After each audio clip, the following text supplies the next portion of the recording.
ഇന്നത്തെ ഈ വീഡിയോ ബിഗിനേഴ്സിനെ ഉദ്ദേശിച്ചിട്ടുള്ളതാണ്. ഇന്ന് നമ്മൾ നോക്കാൻ പോകുന്നത് ഷെഫ്ലേറ പ്ലാന്റ് അഥവാ അംബ്രല്ല ചെടി എന്ന പേരിൽ അറിയപ്പെടുന്ന ഒരു ചെടിയെക്കുറിച്ചാണ്. ഇത് വളരെ സുലഭമായി ലഭിക്കുന്ന ചെടിയാണ്. വിലയാണെങ്കിലോ വളരെ കുറച്ചേ ഉള്ളൂ. അതുകൊണ്ട് തന്നെ പൊതുവെ ആളുകളൊരു മൈൻഡ് ചെയ്യാത്ത ചെടിയാണ്. എങ്കിലും ഇത് പ്രോപ്പറായിട്ട് വളർത്തിക്കഴിഞ്ഞാൽ നമ്മൾ ഗാർഡനും അതേപോലെ തന്നെ ഇൻഡോറിനും നല്ല ഭംഗി തരുന്ന ചെടിയാണ്. അപ്പോൾ ബിഗിനേഴ്സിന് വളർത്താനും പറ്റിയ ചെടി ആയതുകൊണ്ടാണ് അവർക്ക് ഉപകാരപ്രദമായ രീതിയിൽ അതിന് മിനിമം പോയിൻറ്റ്സ് ഉൾപ്പെടുത്തിക്കൊണ്ട് ഞാൻ ഈ വീഡിയോ ചെയ്തിരിക്കുന്നത്. ഈ ചെടിയുടെ പ്രത്യേകതകളായിട്ട് നമുക്ക് പറയാനുള്ളത് ഇതിൻ്റെ ഇലയുടെ ഷേപ്പ് തന്നെയാണ്. ഏകദേശം ഒരു അംബ്രല്ല, ഒരു കുട വിരിച്ചതുപോലെയുള്ള ഷേപ്പ് ആയതുകൊണ്ടായിരിക്കാം ഇതിനൊരു അംബ്രല്ല പ്ലാന്റ് എന്നുള്ള പേര് വരാൻ കാരണം. ഇത് വേരിഗേറ്റഡ് ആയിട്ടുള്ള, അതായത് പച്ചയും മഞ്ഞയും കലർന്ന ഒരു ചെടിയുണ്ട്. അതേപോലെ തന്നെ ഗ്രീൻ മാത്രമായിട്ടുള്ള ചെടിയും ലഭ്യമാണ്. പക്ഷേ ഈ വെരിഗേറ്റഡ് ആണെങ്കിൽ പോലും നമ്മൾ സ്വല്പം കൂടുതൽ നൈട്രജൻ കണ്ടൻ്റ് ഉള്ളതും അതേപോലെ തന്നെ വെളിച്ചക്കുറവുള്ള സ്ഥലത്തും വെക്കുകയാണെന്നുണ്ടെങ്കിൽ ഈ വെരിഗേഷൻ മാറി ഇലകൾ പച്ച നിറമായിട്ട് പലപ്പോഴും മാറുന്നതായിട്ട് കാണാറുമുണ്ട്. ഇത് നമുക്ക് ഔട്ട്ഡോറിലും അതേപോലെ തന്നെ ഇൻഡോറിലും, വെളിച്ചം കിട്ടുന്ന ഇൻഡോറുകളിലും വെച്ച് ഭംഗിയായി വളരെ ബുഷിയായിട്ട് വളർത്താൻ പറ്റാവുന്ന ഒരു ചെടി തന്നെയാണ്. ഇത് ബുഷിയായിട്ട് വളരണമെന്നുണ്ടെങ്കിൽ നമ്മൾ ഇടയ്ക്ക് അല്ലെങ്കിൽ വർഷത്തിൽ 1-2 തവണ ഒന്ന് പ്രൂൺ ചെയ്ത് കൊടുക്കുന്നത് നല്ലതാണ്. അത്യാവശ്യം ബ്രാഞ്ചസ് എല്ലാം വരും. അത്യാവശ്യം വെളിച്ചം കിട്ടുകയാണെങ്കിൽ വളരെ ഭംഗിയായിട്ട് വളരെ ഒരു ബോൾ ഷേപ്പിൽ ഈ ചെടി നമുക്ക് നിലനിർത്താവുന്നതാണ്.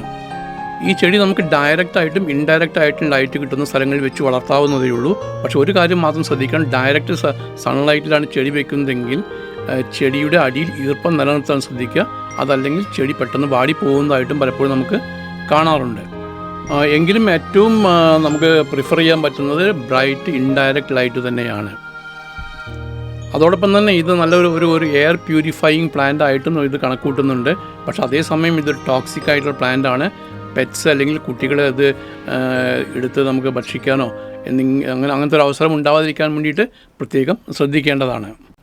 ഇതിന് വാട്ടറിങ് ആണെന്നുണ്ടെങ്കിൽ നമുക്ക് ഫ്രീക്വൻ്റ് ആയിട്ട് വാട്ടറിങ് ആവശ്യമില്ല. വല്ലപ്പോഴും, അതായത് ചട്ടിയുടെ മണ്ണ് ഉണങ്ങുന്നുണ്ടെങ്കിൽ മാത്രമേ ഇതിനകത്ത് വെള്ളം ഒഴിച്ചു കൊടുക്കേണ്ടതായിട്ടുള്ളൂ. ഇനി സ്വല്പം ഓവർ വാട്ടറിങ് ആണെങ്കിൽ പോലും ഒരു പരിധി വരെ ഈ ചെടി പിടിച്ചു നിൽക്കുന്നുണ്ട്.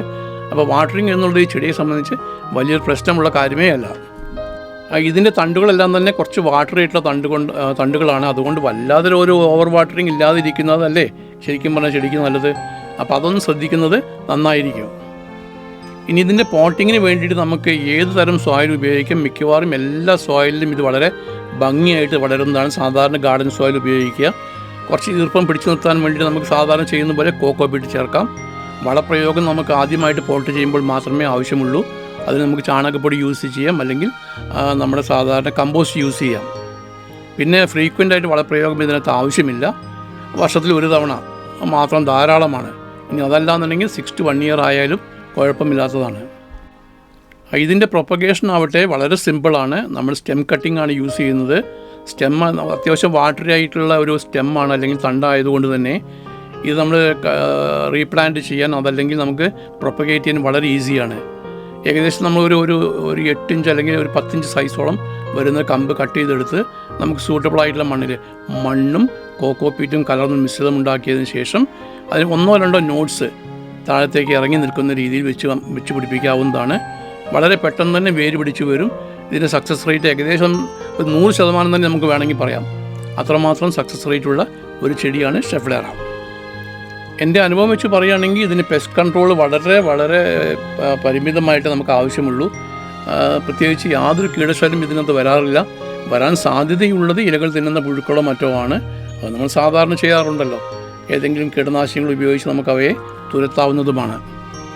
ഇത് തുടക്കക്കാരെ സംബന്ധിച്ച് വളരെ ഈസിയായിട്ട് കൈകാര്യം ചെയ്യാവുന്ന ചെടി ആയതുകൊണ്ട് തന്നെ ഈ ചെടി അത്തരം ആളുകൾ ഒന്ന് ട്രൈ ചെയ്യുന്നത് വളരെ നന്നായിരിക്കും. കൂടുതൽ വിവരങ്ങളൊന്നും ഈ വീഡിയോയ്ക്കകത്ത് ഷെയർ ചെയ്യാനില്ലാത്തതുകൊണ്ട് ഈ വീഡിയോ ഇവിടെ അവസാനിപ്പിക്കാമെന്ന് വിചാരിക്കുന്നു.